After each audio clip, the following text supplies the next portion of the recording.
With lots of arrests after a big bust over the weekend, the Lincoln County Sheriff's Office says it's charged 26 people in connection to a cockfighting ring. Look at all those suspects. The number could go up. They say there were about 200 people there. News Channel 6's Ashley Osborne now. Yeah, guys, in the Lincoln County Sheriff's Office, not used to arresting more than 24 people in just one weekend.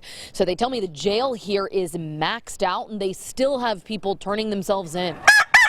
Describe what happened when y'all arrived on scene. It was total chaos. People running everywhere, chickens running everywhere. Major Jim Wallen says with the help of DNR, they responded to this property on Thompson Highway on Saturday. Sadly outnumbered. There was over 200 of them and 5 of us. We managed to catch 20.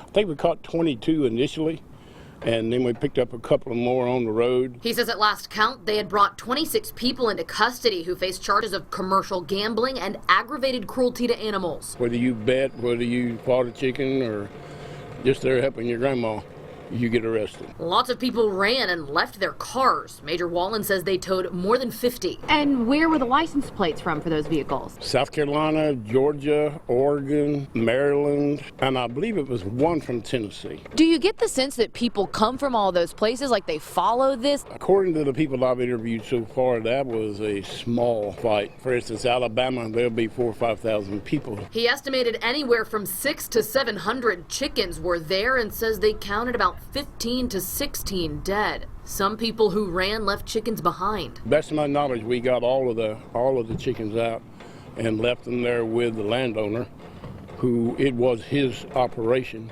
So he's taking care of the ones that's still alive. We talked to the landowner, who respectfully declined an interview because of his upcoming legal proceedings. Major Wallen says there were 46 registered fighters on the man's property who paid $600 apiece. I do not have a total on the money that we seized from the people that were gambling.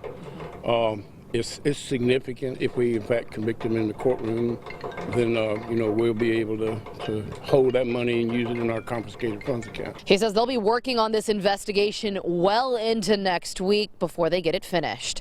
In Lincoln County, Ashley Osborne, WJBF News Channel 6.